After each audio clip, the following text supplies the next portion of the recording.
Happy Thursday discussion post day. So I got talking points from the possible examples that they gave us in their questions. So one of them is, how will you ensure the success of learners in this course? Well, since my course is about incorporating, in fact, what do you want to be able to know and do when they've completed my course? I want them to be more comfortable to incorporate COVA in their classroom and increasing their personalized learning in the classroom, because these are all, now it's elementary teachers that I'm going to be working with, and so there's only so far I can go with a lot of these things. It's not that they can't do it, it's just there's limited time, because that has been a big constraint that a lot of my teachers have been complaining about. They're like, well, I want to do these cool things, but when? I got testing and I've got to do this. And so it's going to be hard to do that. And so it's just to start with, we're just going to start with baby steps until it eventually can be second nature to a lot of them. How am I going to ensure the success of my learners in this course? I'm definitely going to be ongoing support, feedback, and encouragement for them, because they've got observations as I come in and watch them incorporate some of the different things that we've been talking about in the classes. And because it's an online course with me as a support personnel. How am I going to determine they've reached the goals and objectives that I've set? They're going to be submitting evidence of, like, even if I can't get in there and observe them, they'll use our swivel to record themselves teaching the lesson or just the class independently working. They may submit assignments that they've had the kids to do, showing those choices to how they're going to commit it. Maybe it's a menu board, maybe it's a tic-tac-toe board, or maybe it's just them giving them the choice between reading the book aloud to the iPad or reading it aloud to their friend and recording themselves reading it to their friend. So just different things that they can do to model that.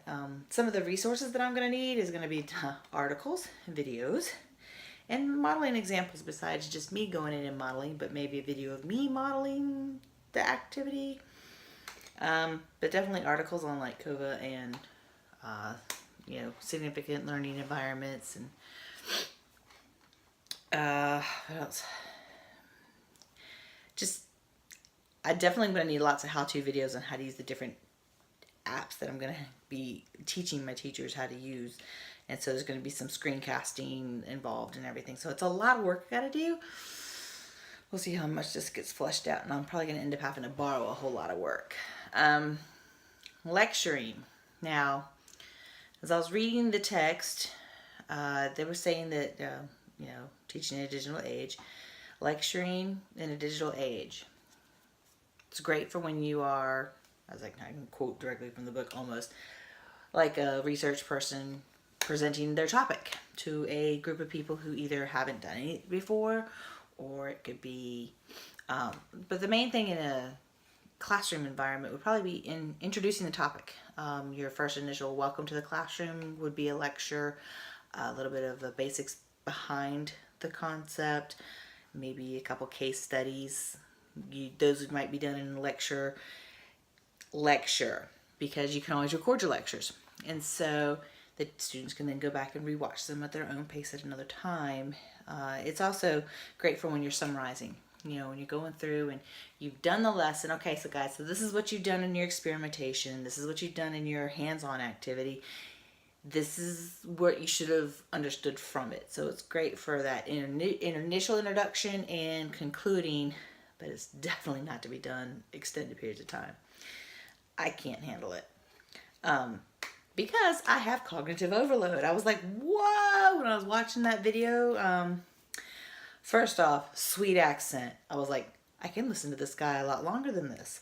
But even I have that problem. I can tell. I was sitting there going, maybe I need to do a digital diet. So it's something, because I got digital just about everywhere in my life. So it's one of those things where I was like, maybe that's why I tend to get a little fuzzy. I don't remember a whole lot of details. I mean, I remember a lot of stuff. I mean, kicking some butt and trivia crack, but it's like random stuff. And I'm like, how do I know these things? But I know that in a problem solving, in the book, it was referring to, you're like, oh, but wait, this is pretty cool. Oh wait, it could go over here and do this too. Oh, but wait, it could go here.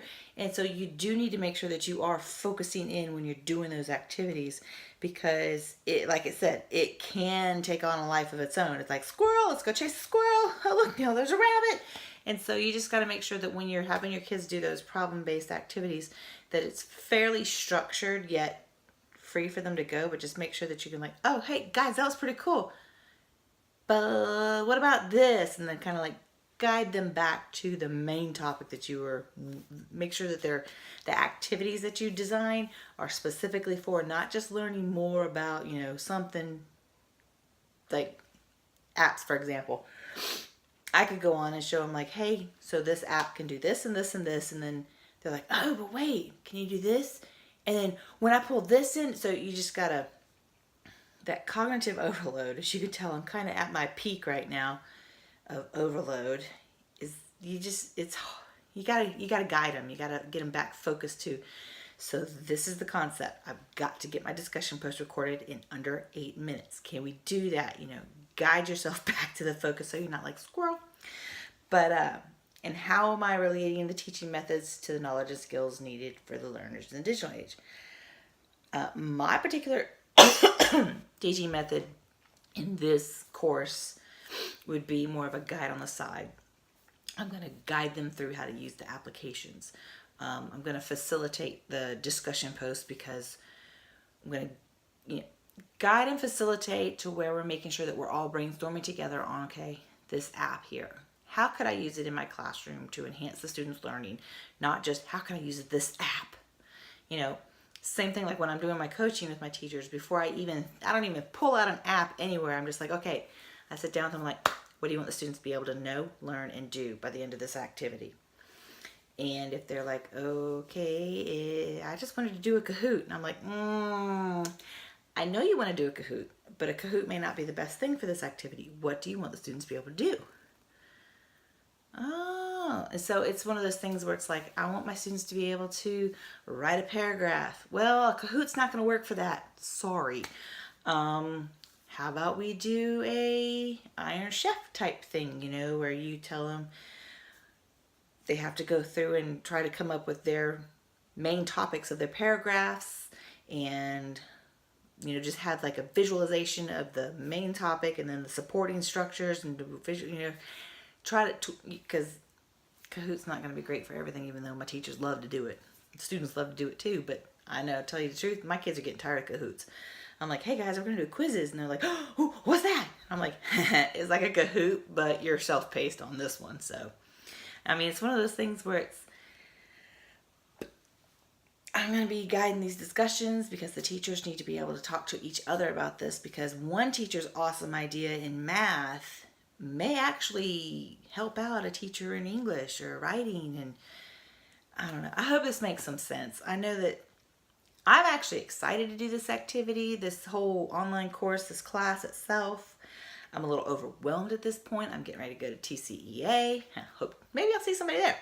So I'm going to TCEA, and I'm hoping to get a little bit more information about some of my applications that I'm going to incorporate into my class. So I'm just hoping that I have enough time to get my activities created and ready to go into my Schoology course. So, well, everybody, good luck with this course.